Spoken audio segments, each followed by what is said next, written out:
Hello friends, स्वागत है आप सभी का दृष्टिकोण क्लासेस की इस ऑनलाइन प्लेटफॉर्म पर जहां मेहनत मिले स्मार्टनेस से। तो कैसे हैं आप लोग? आशा करते हैं बहुत ही जानदार, शानदार और जबरदस्त होंगे और आप लोगों की पढ़ाई लिखाई, आप लोगों की तैयारी बहुत ही बेहतरीन तरीके से चल रही होगी। इसी तैयारी को और भी बेहतर करने के लिए और भी धार देने के लिए हम आप लोगों के सामने लेकर आ चुके हैं ट्रिक वाला शो। इसमें हम सारे टॉपिक्स को, जो भी मोस्ट इंपॉर्टेंट टॉपिक होता है वो आपके सामने लेकर आते हैं, वो भी ट्रिक और एनिमेशन के माध्यम से, जिससे आपको चुटकियों में बिल्कुल मक्खन की तरह आपके माइंड में फिट हो जाता है। तो आज का जो हमारा टॉपिक है वो है नदियों के उद्गम स्थल पर। और हमने बहुत सारे टॉपिक्स कंप्लीट कर रखे हैं, वर्तमान राज्यपाल, मुख्यमंत्री, प्रमुख सैन्य अभ्यास, जीआई टैग, जो कि आपकी आने वाली एग्जाम्स, चाहे वो रेलवे एनटीपीसी सीबीटी 2 हो या फिर एनटीपीसी हो या फिर इसके साथ साथ आपकी आने वाली परीक्षा जो कि आपके बिल्कुल सर पर है, रेलवे ग्रुप डी हो, आपके रिवीजन के लिए ये best of the best session होगा। क्योंकि इसमें हम चीजें लाइन खींच के आगे नहीं बढ़ जाते, इसमें चीजें आपको क्लास में ही बिल्कुल याद करा देते हैं, लिंक करके, रिलेट करके, जिससे आपको एग्जाम में जो कंफ्यूजन होता है कि चार ऑप्शन देखने के बाद कि ये वाला था या ये वाला, वो कंफ्यूजन आपके साथ बिल्कुल भी नहीं होगा। क्योंकि हम जो जो तरीका, जो मेथड यूज कर रहे हैं वो डायरेक्ट आपके माइंड में, डायरेक्ट आपके अनकॉन्शियस माइंड में फिट हो जाता है। तो ये सेशन अगर आपको पसंद आए तो इसे शेयर और लाइक करना बिल्कुल नहीं भूलिएगा। और खास करके आप इस सेशन को अपने उस मित्र के पास जरूर से शेयर करिएगा जो आप ही की तरह कहीं ना कहीं संघर्षरत है, कहीं ना कहीं आप ही की तरह अपने परिवार के लिए, अपनी परिवारजनों के लिए कुछ ना कुछ करना चाहता है। वो कहते हैं ना कि नौकरी एक ऐसी बंजर भूमि है जहां जवानियां बेकार होती हैं, है ना? सालों साल लग जाता है केवल एक सिलेक्शन पाने के लिए। और रेलवे ग्रुप डी का जो अभी नोटिफिकेशन आया हुआ है, जो एग्जाम डेट आया हुआ है, वही बंजर भूमि को फिर से उपजाऊ बनाने के लिए है। तो लग जाइए बिल्कुल तैयारी के साथ। टीम दृष्टिकोण अभी भी आपके साथ है और हमेशा आपके साथ रहेगी। तो चलिए शुरुआत करते हैं आज की जानदार, शानदार और जबरदस्त क्लास, जो कि है नदियों के उद्गम स्थल। अगर जो रेलवे ग्रुप डी है वहां पर अगर ज्योग्राफी से ज्यादातर क्वेश्चन पूछा गया है तो इसी टॉपिक से ज्यादातर क्वेश्चन आया हुआ है। अगर ज्योग्राफी का एक दो क्वेश्चन डाले हैं तो उसमें 60 से 70% ये चांसेस है, अगर नदियों का टॉपिक है तो इसी टॉपिक से आया हुआ है। तो चलिए शुरुआत करते हैं आज की जानदार, शानदार और जबरदस्त क्लास। और इस क्लास की पूरी जो प्लेलिस्ट है, हमने बहुत सारे टॉपिक्स को कंप्लीट कर रखे हैं बिल्कुल ट्रिक और एनिमेशन के माध्यम से, जो कि आपके माइंड में बिल्कुल मक्खन की तरह फिट हो जाएगा, बिल्कुल मक्खन की तरह याद हो जाएगा। आपको बहुत ज्यादा मेहनत करने की जरूरत नहीं है। जैसे भी आपकी तैयारी चल रही है, जहां से भी आपकी तैयारी चल रही है, बिल्कुल आप उसे और 2x कर दीजिए। ये जो सेशन होगा ये आपका टाइम बचाएगा। जिस समय में आप रटेंगे, चीजों को लिख कर याद करेंगे, उसके बाद भी भूल जाएंगे, कहीं ना कहीं कंफ्यूजन होगा। आप सिर्फ इस वीडियो को 1 से 2 बार देख लीजिए, ऑटोमेटिक केवल एक बार देखिए, 95% काम खत्म हो जाएगा, 5% काम बचा रहेगा। आप इसे रिवीजन फॉर्म में एक बार और देख लीजिए 2x की स्पीड से, पूरा का पूरा टॉपिक का जो मैटर रहेगा आपके माइंड में फिट हो जाएगा। तो इस सेशन को अटेंड करिएगा और इसे अपने ही मित्र के पास एक शेयर जरूर करिएगा। चलिए, और इसी के साथ हम आपको बता दें, हमने 10 मिनट शो चालू किया है जिसमें बहुत सारे टॉपिक्स को कंप्लीट कर रखे हैं। ब्रांड एम्बेसडर, परिवर्तित नाम, दादा साहेब फाल्के पुरस्कार, मतलब ये सब वो टॉपिक्स हैं जो 10 से 12 मिनट में आप क्विक रिवीजन कर सकते हैं। और एग्जाम में आने की पूरा चांसेस इस टॉपिक का बनता है, पूरा चांसेस बनता है, क्योंकि प्रीवियस ईयर एनालिसिस के अकॉर्डिंग हम टॉपिक को लेकर आते हैं। और अब जो हमारा मेन टारगेट रहेगा वो रहेगा ग्रुप डी। और ग्रुप डी में जो मोस्ट इंपॉर्टेंट टॉपिक रहेगा हम उसे आप लोगों के लिए लेकर आएंगे। तो चलिए, आप इन दोनों सेशन से जुड़ना बिल्कुल न भूलिएगा, जिसका प्लेलिस्ट का लिंक आपको नीचे डिस्क्रिप्शन बॉक्स में मिल जाएगा। तो चलिए शुरुआत करते हैं। और आप इस क्लास को लेने के बाद आप खुद ही कंसीडर कर पाएंगे कि ये YouTube का one of the best session है आप लोगों के लिए, आपके एग्जाम के लिए। क्यों? क्योंकि इसमें वो हर चीज है जो आपके एग्जाम की रिक्वायरमेंट है। बेस्ट कंटेंट एनालिसिस के साथ, प्रीवियस ईयर एनालिसिस के साथ, उसके साथ साथ इसमें आपको मिलेगा इमेजेस, जिससे आपको समझने में आसानी होगी। फिर उसी के साथ मिलेगा हंसी दिला देने वाली ट्रिक, जिससे आपको क्लास में ही सारी चीजें याद हो जाएगी। फिर उसके बाद आपको मिलेगा PYQ सेशन, PYQ क्वेश्चन मिलेगा, जिससे आपको ये पता चल जाएगा कि आखिर इस टॉपिक से कैसे क्वेश्चन पूछे गए हैं। और कुछ एक्सपेक्टेड क्वेश्चन भी करते हैं, जिससे हमें ये पता चल जाता है कि आखिर इस टॉपिक से कैसे क्वेश्चन पूछे जा सकते हैं। फिलहाल आज तो पूरा का पूरा टॉपिक क्वेश्चन फॉर्मेट और ट्रिक और एनिमेशन के माध्यम से कंप्लीट कर देंगे, वो भी बिल्कुल हंसी दिला देने वाली ट्रिक। हंसते खेलते सब कुछ आपको याद हो जाएगा। जैसे होता है ना कि पढ़ाई अपने आप में, क्योंकि कोई शौक से नहीं पढ़ रहा है अभी, है ना, क्योंकि किसी को शौक नहीं है कि अपना सब कुछ अपनी जवानी बर्बाद करने का पढ़ाई के लिए अपनी जवानी बर्बाद करने का किसी को शौक नहीं होता। वो संघर्ष होता है, वो मजबूरी होती है, वो परिवार के परिस्थिति को बदलने के लिए होता है ना? तो अब इतने बोझ के साथ-साथ अगर आप जीएस के फैक्ट वाले टॉपिक को भी आपको रटना पड़े, लिख कर याद करना पड़े, तब भी बेकार है ना? फिर टीम दृष्टिकोण का आपके साथ रहने का फायदा क्या होगा, है ना? तो चलिए शुरुआत करते हैं आज की जानदार, शानदार और जबरदस्त क्लास, जो कि पूरा अगर आप कंप्लीट देखेंगे आपके माइंड में बिल्कुल मक्खन की तरह फिट हो जाएगा। चलिए, सबसे पहले है झेलम नदी का उद्गम स्थल कहां पर है? तो अगर हम बात करें कि झेलम नदी का उद्गम स्थल कहां पर है, शेषनाग झील से। कहां से उद्गम स्थल है ये झेलम नदी का? तो शेषनाग झील से ये उद्गम स्थल है इसका। तो अगर हम बात करें कि इसकी शुरुआत शेषनाग झील से होती है, तो इसको याद कैसे करेंगे? बिल्कुल ही बेहतरीन और शानदार जबरदस्त ट्रिक है। अगर ये सांप क्या है कि अगर ये सांप अगर आपको काट लिए तो आप झेल नहीं पाएंगे। क्या है? झेल नहीं पाएंगे। क्या है यहाँ पर क्या लिखा है? झेलम। आप झेल नहीं पाएंगे अगर ये शेषनाग ने आपको काट लिए। ये जो इसके अंदर बंद है ना, अगर इसने आपको काट लिया तो आप झेल नहीं पाएंगे। तो शेषनाग ने काट लिया तो झेल नहीं पाएंगे। तो झेलम नदी का उद्गम स्थल कहां पर है? शेषनाग झील। चलिए नेक्स्ट देखते हैं। नेक्स्ट हमारा सिंधु नदी का उद्गम स्थल। सिंधु नदी का उद्गम स्थल कहां पर है? तो याद रखिएगा मानसरोवर झील। कहां पर है? मानसरोवर झील। भाई क्या है कि सिंधु साधु बिल्कुल रिलेट कर रहा है। बिल्कुल सिंधु से क्या बन गया? साधु बन गया। और साधु का हमें क्या करना चाहिए? मान सम्मान। मान सरोवर मान सम्मान करना चाहिए। मान सरोवर मान सम्मान करना चाहिए, चाहे ऐसे ही साधु क्यों ना हो, ऐसे ही ढोंगी हो तब भी क्या करना चाहिए? मान सम्मान करना चाहिए। हमारी तो परंपरा है साधु के मान सम्मान करने का। चलिए नेक्स्ट देखते हैं। नेक्स्ट रावी नदी का उद्गम स्थल कहां पर है? तो याद रखिएगा रावी नदी का रोहतांग दर्रा। कहां पर? रोहतांग दर्रा है। रोहतांग दर्रा रावी नदी का उद्गम स्थल है। तो कैसे याद रखेंगे भाई? रावी, रवि नाम का एक लड़का था। रावी क्या बन गया? रवि नाम का लड़का था जो कि क्या करता था? तंग करता था लड़कियों को। क्या करता था? तंग करता था। क्या करता था? तंग करता था। रावी, तो रावी नदी का उद्गम स्थल क्या हो गया? तंग से क्या बन गया? रोहतांग दर्रा। तो याद रखिएगा कि रावी नदी का उद्गम स्थल रोहतांग दर्रा। अगर ये सेशन, ये तरीका और आप लोगों के लिए जो हमारी मेहनत अगर ये पसंद आ रही हो तो इस वीडियो को अपने मित्र के पास शेयर जरूर करिएगा। अगर आप सब्सक्राइब भी नहीं किए हैं, अगर आप नए हैं तो इसे सब्सक्राइब जरूर करिए। चलिए देखते हैं नेक्स्ट है चेनाब नदी का उद्गम स्थल। क्या है?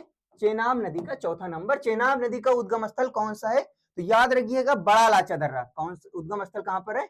बड़ा लाचा दर्रा से उद्गम स्थल है चेनाब नदी का। तो याद रखिएगा कि चेनाब से क्या बन गया? चुनाव। क्या बन गया?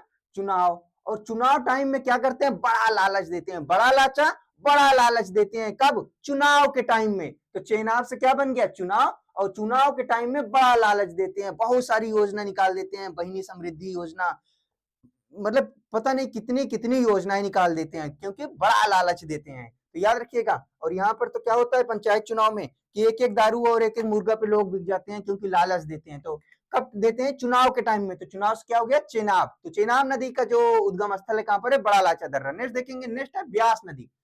तो ब्यास नदी का उद्गम स्थल कहां पर है? तो याद रखिएगा ब्यास नदी का उद्गम स्थल कहां पर है?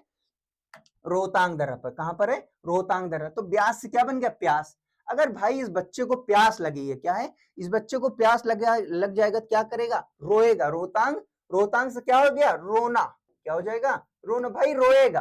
ब्यास, प्यास लगेगी तो क्या होगा? बच्चा रोएगा। ऑटोमेटिक आपको एग्जाम में तुरंत रिलेट कर जाएगा कि ब्यास नदी, ब्यास से क्या बना था? प्यास। और प्यास लगने पर क्या होगा? रोएगा। तो रोना रोना किस में आ रहा है? रोहतांग। ये रहा रोहतांग। आपको ऑटोमेटिक रिलेट कर जाएगा। आपको केवल मात्र से 1 से 2 बार देखना है बस। एक बार देखेंगे आपको 90% ऑटोमेटिक याद हो जाएगा। बाकी जो बचा हुआ 10% है, आप दोबारा जब 2x की स्पीड से देखेंगे ऑटोमेटिक रिलेट करके याद हो जाएगा। तो आपको याद करना है कि ऐसे रटना नहीं है। आपको अगर रिलेट भी करके याद करना है तो ऐसे केवल रिवीजन फॉर्म में कि ब्यास नदी, ब्यास से क्या बना? प्यास। और प्यास कब? प्यास लगने पर क्या होता है? बच्चा रोता है। तो क्या हो गया? रोहतांग दर्रा। तो ब्यास नदी का उद्गम स्थल कहां पर है? रोहतांग दर्रा। तो जैसे इसको दूध दिए क्या हो गया? चुप हो गया। अच्छा ऐसे बच्चा कौन कौन चाहता है? ये देखिए ऐसा बच्चा, है ना? ये भी बिल्कुल कार्टून ही है। चलिए देखते हैं नेक्स्ट है सतलुज नदी। तो सतलुज नदी का उद्गम स्थल कहां पर है? तो याद रखिएगा कहां पर? राक्षस ताल। कहां पर है? राक्षस ताल। सतलुज क्या है? राक्षस नदी। तो राक्षस ताल। तो याद रखिएगा ये क्या है? ये राक्षसों की रानी है। राक्षसों की रानी है और सभी राक्षसों को क्या दे रही है, फल दे रही है, वो भी लूज लूज। जो फल लूज हो गया उसे क्या कर रही है, सभी राक्षसों में बांट दे रही है। तो याद रखिएगा सतलुज लूज फल दे रही है, किसे, राक्षसों को, सभी राक्षसों को सब लाइन लगाकर ले रहे हैं, बिल्कुल लूज फल दे रही है सतलुज। ये देखिए बिल्कुल लूज लूज फल क्या है, राक्षसों में बांट रही है। तो याद रखिएगा सतलुज लूज फल दे रही थी, किसको, राक्षस को। तो कहां पर है सतलुज नदी का उद्गम स्थल, राक्षस ताल। चलिए देखते हैं नेक्स्ट। नेक्स्ट है हमारा नर्मदा नदी। क्या है, नर्मदा नदी का उद्गम स्थल कहां पर है, तो याद रखिएगा नर्मदा नदी का अमरकंटक। क्या है, अमरकंटक। नर्मदा से क्या बन गया भाई, नर्म। क्या बन गया, नर्मदा से। देखिए इसमें रिलेट भी हो रहा है, ये देखिए नर्मदा में क्या है, नर्म। अब भाई अगर नर्म स्वभाव रहेगा तो पूरी दुनिया में आप क्या हो जाएंगे, अमर हो जाएंगे, जैसे हमारे गांधी जी हो गए थे, है ना, बिल्कुल नर्म स्वभाव वाले थे, पूरी दुनिया में क्या हो गए, अमर हो गए। तो कहते हैं ना अमर रहे, तो क्या हो गया, नर्मदा अगर नर्म स्वभाव रहेगा तो आप क्या हो जाएंगे, आप अमर हो जाएंगे। तो याद रखिएगा नर्मदा नदी का उद्गम स्थल कहां पर है, अमरकंटक से। चलिए नेक्स्ट देखते हैं। नेक्स्ट है कोसी नदी। कौन सा नदी, कोसी नदी। और कोसी नदी का उद्गम स्थल यहाँ पर भी क्या लिखा हुआ है, सप्तकोसी। क्या लिखा हुआ है, सप्तकोसी। चलिए नेक्स्ट देखते हैं। नेक्स्ट है गंडक नदी। क्या है, नेक्स्ट है गंडक नदी। और गंडक नदी का उद्गम स्थल कहां पर है, तो याद रखिएगा गंडक नदी का उद्गम स्थल नेपाल हिमालय से। कहां से है, नेपाल हिमालय से। तो याद रखिएगा कि गंडक नदी का जो उद्गम स्थल है वो कहां पर है, नेपाल हिमालय से। तो क्या हो गया, गंडक से क्या बन गया, गेंडा। क्या बन गया, गेंडा। अब भाई अगर आपसे कोई पूछेगा कि क्या भैया गेंडा पाल लें, क्या कि गेंडा पाल लें, तो आप क्या कहेंगे, नहीं गेंडा मत पालो, क्योंकि इसके आगे क्या लगी रहती है, इसके आगे नोक सींग लगी रहती है, तो लेने के देने पड़ जाएंगे, इसलिए क्या हो, गेंडा मत पालो। क्या है कि गेंडा मत पालो। तो क्या हो गया, इसके अलावा कुत्ता उत्ता पाल लो, लेकिन गेंडा मत पालो। तो गेंडा, गंडक, गेंडा। और गेंडा क्या है, नेपाल। नेपाल से क्या हो गया, नेपाल हिमालय। चलिए नेक्स्ट देखते हैं। नेक्स्ट है कृष्णा नदी। और कृष्णा नदी का जो उद्गम स्थल है कहां से है, महाबलेश्वर। कहां से है, कृष्णा नदी का जो उद्गम स्थल है कहां से है, महाबलेश्वर। तो याद रखिएगा कृष्णा नदी का जो उद्गम स्थल है वो है महाबलेश्वर। भाई अगर हम कृष्णा की बात करें तो पूरे महाभारत में आप चाहे जिसे कहें कि भीष्म पितामह बलवान थे या फिर भीम बलवान थे, लेकिन वास्तविकता में कौन बलवान था, महाबलेश्वर। महाबली कौन था, महाबली थे कृष्णा।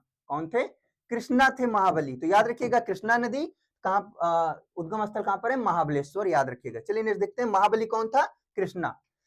साबरमती नदी। कौन सा है, साबरमती नदी का उद्गम स्थल कहां पर है, तो याद रखिएगा साबरमती नदी का उद्गम स्थल कहां पर है, उदयपुर।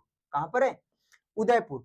तो साबरमती क्या लिखा हुआ है, साबरमती। साबरमती से क्या बन गया, सबर। यहाँ पर क्या लिखा हुआ है, साबर सबर, साबर सबर। तो भैया आप भी क्या करिए, आप भी इसी की तरह एक बार सबर करिए, लेकिन आपका भी क्या होगा, आपका भी उदय होगा, आपका भी सिलेक्शन होगा, जरूर होगा, क्योंकि आप मेहनत करेंगे।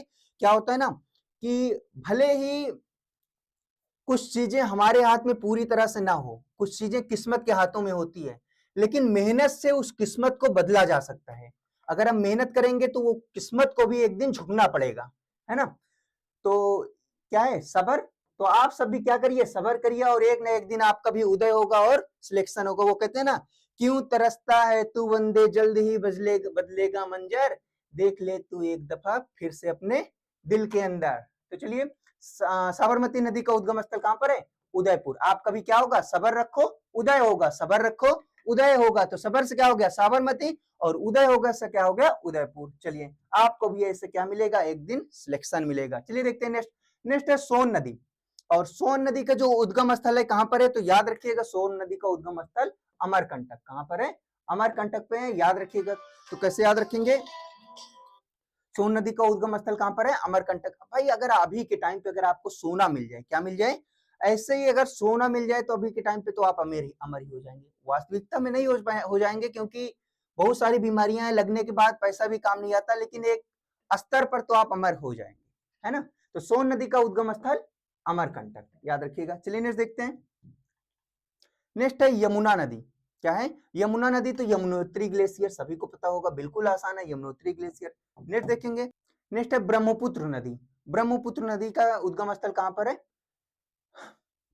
हाँ, ब्रह्मपुत्र नदी का उद्गम स्थल कहां पर है, तो याद रखिएगा ब्रह्मपुत्र नदी का जो उद्गम स्थल है मानसरोवर झील। कहां पर है, मानसरोवर झील। तो ब्रह्मपुत्र। और भाई आपको पता है कि ब्रह्मा के पुत्र कौन थे, नारद भगवान थे। ब्रह्मा के पुत्र नारद जी थे, और वो क्या करते थे, मानते नहीं थे, इधर से उधर बात को फैलाते रहते थे, मानते नहीं थे। तो ब्रह्मपुत्र मतलब नारद, तुरंत रिलेट कर जाएगा। ब्रह्मपुत्र मतलब क्या था, ब्रह्मा के पुत्र मतलब नारद। और वो क्या करते थे, मानते नहीं थे, इधर से उधर बात फैलाते थे। तो क्या हो गया, मान मान किसमें, ये रहा मानसरोवर झील। ऐसे ही तुरंत टिक लग जाएगा। चलिए नेक्स्ट देखते हैं। नेक्स्ट है चंबल। क्या है, चंबल नदी का उद्गम स्थल कौन सा है, तो याद रखिएगा कि चंबल नदी का उद्गम स्थल जाना पाव पहाड़ी। कौन सा है, जाना पाव पहाड़ी। तो चंबल से क्या बन गया, कंबल, चंबल कंबल, है ना। चंबल से क्या बन गया, कंबल बन गया। अब बेचारा ये ठंड के मारे कहां चला गया, ये सो रहा था और इसी के पास ये ठंड के मारे पहुंच गया। बोला कि क्या है, हमें भी कंबल में घुसा लो। क्या, हमें भी कंबल में घुसा लो। तो इसने क्या कहा कि जाना पाओ, भाई जान पाओ, छोटा कंबल है, जाना पाओ, जाना पाओ, पाओ नहीं जाएगा इसके अंदर, जाना पाओ, पाओ नहीं जाएगा इसके अंदर, आपका पाओ नहीं जाएगा इसके अंदर। बेचारा कितना ठंड के मारे इसके दांत ही गिर जा रहे हैं, है ना। तो जैसे ही बोला कि जा ना पाओ तो बेचारा रोने लगा, लौटने लगा। तो याद रखिएगा, चंबल नदी, चंबल से क्या बन गया, कंबल।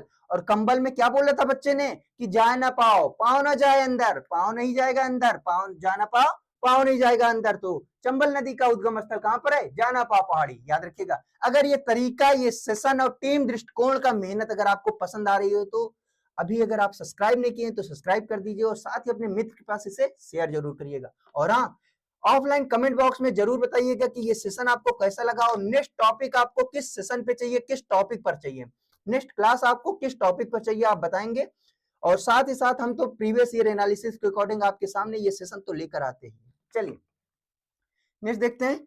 नेक्स्ट है हमारा रामगंगा नदी। कौन सा, रामगंगा नदी कहां, उद्गम स्थल कहां पर है, नैनीताल से। कहां से उद्गम स्थल है इसका, नैनीताल से। तो याद रखिए रामगंगा, वो गाना है ना कि राम तेरी गंगा मैली हो गई, है ना, वो गाना है ना कि राम तेरी गंगा मैली हो गई। तो राम तेरी, तेरी गंगा मैली से क्या हो गया, मैली से क्या हो गया, नैनी, मैली से क्या हो गया भाई, मैली से क्या हो गया, नैनी, मैली से नैनी। तो याद रखिएगा, तो नैनीताल। चलिए नेक्स्ट देखते हैं। नेक्स्ट है महानदी का उद्गम स्थल। क्या है, महानदी का उद्गम स्थल तो कहां है, सिहावा पहाड़ी। कहां पर है, सिहावा पहाड़ी। महानदी का उद्गम स्थल कहां से है, सिहावा पहाड़ी से। तो कैसे याद रखेंगे, महानदी छोटी मोटी नदी नहीं है, महानदी भाई बहुत बड़ी नदी है महानदी। और उसके रास्ते में कोई भी जहाज आएगा, कुछ भी आएगा, सब क्या हो जाएगा, सिहावा स्वाहा। क्या हो जाएगा, सिहावा से क्या हो जाएगा, स्वाहा हो जाएगा। महानदी, अगर महानदी के रास्ते में कुछ भी आएगा तो क्या हो जाएगा, ऐसे ही स्वाहा हो जाएगा। क्या हो जाएगा, स्वाहा।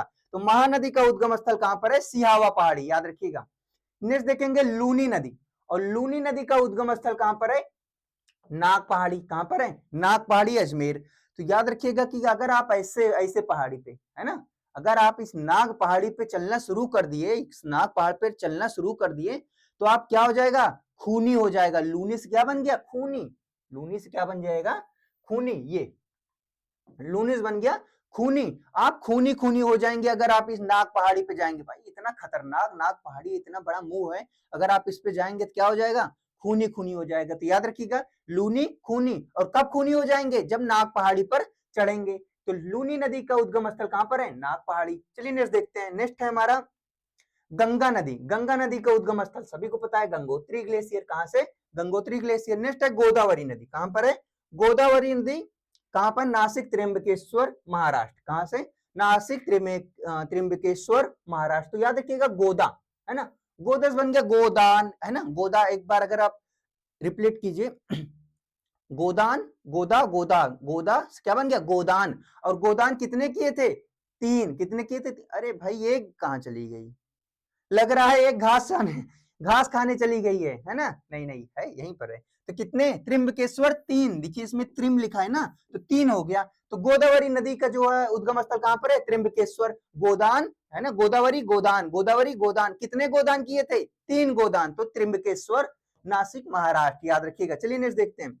नेक्स्ट है शारदा नदी। और शारदा नदी का जो उद्गम स्थल कहां पर है, तो याद रखिएगा मिला हिमानी। कहां पर है, शारदा नदी का उद्गम स्थल मिला हिमानी से। चलिए, तो शारदस क्या बन गया, सर्दी। और सर्दी में जितने भी इग्लू होते हैं सब क्या होते हैं, जितने भी ये बर्फ वाले कार्टून होते हैं सब क्या करते हैं, मिलते हैं। तो हो गया मिला हिमानी। तो हिम क्या होते हैं, मिलते हैं। तो याद रखिएगा नेपाल में है।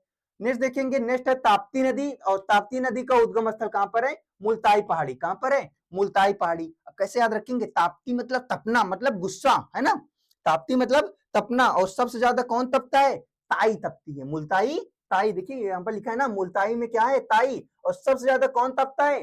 ताई तपती है, एकदम गुस्से में लाल होकर तपती रहती है। ये देखिए एक कीड़ा दिखा, उसको मार के रख दे रही है ना। चलिए, तो अब बाकी अंकल क्या करते हैं? अंकल तो सफाई में लगे रहते हैं, कोई वो नहीं है ना। कहीं कहीं पर ऐसा होता है कि अंकल सफाई में लगे रहते हैं और सबसे ज्यादा गुस्से में रहती हैं आंटी, मतलब ताई, और ताऊ तो लगे रहते हैं सफाई के लिए। चलिए नेक्स्ट देखते हैं। नेक्स्ट है कावेरी नदी। क्या है? नेक्स्ट है कावेरी नदी, और कावेरी नदी का जो उद्गम स्थल है वो है ब्रह्मगिरी पहाड़ी। कहां पर है?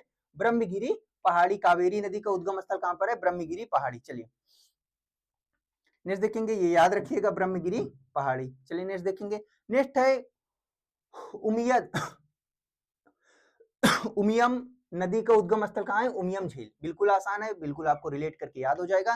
पेरियार नदी का है, पेरियार नदी का उद्गम स्थल पेरियार झील। कहां से है? पेरियार झील से, याद रखिएगा। चलिए नेक्स्ट देखते हैं। नेक्स्ट है स्वर्ण रेखा नदी का उद्गम स्थल कहां से है? स्वर्ण रेखा स्वर्ण रेखा नदी का उद्गम स्थल कहां से है? तो याद रखिएगा छोटा नागपुर पहाड़। क्या है? छोटा नागपुर पहाड़। याद रखिएगा स्वर्ण रेखा क्या है? स्वर्ण। अगर आपके पास क्या आ जाए? आपके पास अगर सोना आ जाए, है ना, आपके पास अगर अभी के टाइम पे सोना आ जाए और सबको क्या हो, धीरे धीरे पता चल जाए, तो भाई ये आपके लिए तो क्या होगा? ये आपके लिए छोटा नाक के समान होगा, है ना। छोटा नागपुर पठार छोटा नाक के समान होगा कि धीरे धीरे बड़ा होकर एक दिन आप ही को डसेगा।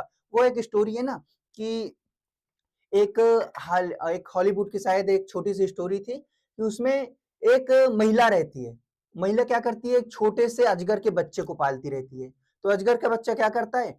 बहुत धीरे धीरे बड़ा हो जाता है, और बड़ा होने के बाद एक दिन क्या करता है? वो खाना पीना छोड़ देता है। डेली उसी के पास सोता है, उसी के पास। वो अजगर को ले जाती है डॉक्टर के पास। वो बोलती है कि भैया ये काफी दिन से कुछ खा नहीं रहा है, हमारे पास सोता है बिल्कुल सुस्त होके। तो डॉक्टर बोलता है, जानवरों का डॉक्टर रहता है, बोलता है कि ये कुछ इसलिए नहीं खा रहा है क्योंकि ये आपका रोज आपके पास इसलिए सोता है कि आपका ये नाप लेता है, क्योंकि आपको पूरा निगलने के लिए अभी तक ये कुछ नहीं खा रहा है। मतलब प्लानिंग चल रही थी। उसी तरह अगर आपके पास ये सोना रहेगा तो ये छोटे नाक के समान रहेगा, कभी ना कभी सबको पता चलेगा और आपका काम तमाम हो जाएगा। तो याद रखिएगा, स्वर्ण रेखा मतलब सोना। स्वर्ण, अगर आपके पास स्वर्ण रहेगा वो छोटे नाक के समान रहेगा, कहीं ना कहीं खतरा हो जाएगा। तो याद रखिएगा, स्वर्ण रेखा नदी का उद्गम स्थल कहां पर है? कहां पर है? छोटा नागपुर पठार। चलिए, आज का जो हमारा सेशन था वो यहीं तक था। आशा करते हैं ये सेशन आपको बेहद पसंद आया होगा। अगर पसंद आया हो तो लाइक शेयर सब्सक्राइब जरूर करिएगा, और हाँ, अपने एक मित्र के पास इसे शेयर जरूर करिएगा, खास करके उस मित्र के पास जो हम हमेशा कहते हैं कि आप ही की तरह कहीं ना कहीं संघर्षरत है अपने परिवार के लिए, अपने लिए, और अपने लिए कुछ ना कुछ करना चाहता है, जिसे सब समाज ने ये कह दिया है या फिर ये साबित हो गया है कि वो पढ़ाई नहीं कर रहा है, वो ऐसे ही है कहीं ना कहीं। क्योंकि कभी कभी क्या होता है, कुछ चीजें किस्मत के ऊपर चली जाती है, और जब चीजें किस्मत के ऊपर जाती है तो हमारा मेहनत भी कहीं ना कहीं पीछे हो जाता है। तो लेकिन इस बार रेलवे ग्रुप डी में अगर किस्मत भी चाहे तब भी हमें उसको क्या करना है? अपनी मेहनत से उसको पीछे छोड़ देना है। तो चलिए, आशा करते हैं कि ये सेशन आपको बेहद पसंद आया होगा। अगर पसंद आया हो तो लाइक शेयर सब्सक्राइब जरूर करिएगा।